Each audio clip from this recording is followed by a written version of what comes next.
দেখো একেবারে এই মুহূর্তে আমরা আছি ফলতায়, যেখানে জনকল্যাণ শিবির হচ্ছেন এবং আসবেন মুখ্যমন্ত্রী শুভেন্দু অধিকারী। নিরাপত্তা ব্যবস্থা যদি দেখা যায়, যে একেবারে আমি নিরাপত্তা ব্যবস্থা দেখাতে বলবো, অত্যন্ত জোরদার নিরাপত্তা ব্যবস্থা। অনুপমকে বলবো আমি দেখাতে, যে কড়া নিরাপত্তা ব্যবস্থার মধ্যে পুরো এলাকা কিন্তু ঘিরে ফেলা হয়েছে এবং সাধারণের জন্য যেমন আলাদা ব্যবস্থা করা হয়েছে, তেমন নেতৃত্বদের জন্য ব্যবস্থা করা হয়েছে। এবং মুখ্যমন্ত্রী শুভেন্দু অধিকারী আজ কিন্তু একাধিক উপহার দেবেন ফলতাবাসীর জন্য। আমরা একটু কথা বলে নেব দীপক দার সাথে, আমরা পেয়ে গেছি তাকে। দাদা, ডিএন নিউজ চ্যানেলে আপনাকে স্বাগত। নমস্কার। আজকে তো 15, 16, 17 3 দিন জনকল্যাণ শিবির চলছে সারা বাংলা জুড়ে। একই ছাদের তলায় 54টির চেয়েও বেশি প্রকল্প নিয়ে আজকে উপস্থিত হয়েছেন সরকারের পক্ষ থেকে সাধারণ মানুষকে পরিষেবা দেওয়ার জন্য।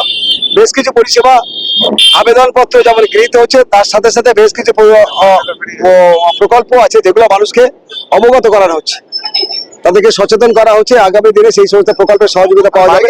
তাই আগামী দিনে মানুষকে পরিষেবা দেওয়ার জন্য এই জনকল্যাণ শিবির থেকে মানুষের কাছে বিভিন্ন বার্তা প্রদান করা হচ্ছে।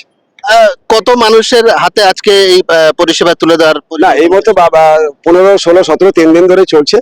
আজকে প্রচুর মানুষের হাতে পরিষেবা পৌঁছে যাবে। তার কারণ আজকের আমাদের এই জনকল্যাণ শিবিরের শেষ দিনে বহু মানুষ, হাজার হাজার, লক্ষ লক্ষ মানুষের হাতে আজকে পরিষেবা পৌঁছে যাবে।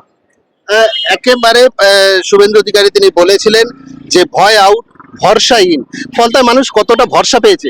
একদম 100%, 100% বেশি তো বলা যায় না, অবশ্যই করে 100% হচ্ছে ভরসা পেয়েছেন। তো মানুষ আজকে উদ্বেলিত, আনন্দিত, এবং বাংলায় আজকে বলা যেতে পারে যে দ্বিতীয় স্বাধীনতা লাভ করেছেন, আমরাও করেছি। আজকে সেই জায়গাতে দাঁড়িয়ে মানুষ ভীষণভাবে আপ্লুত।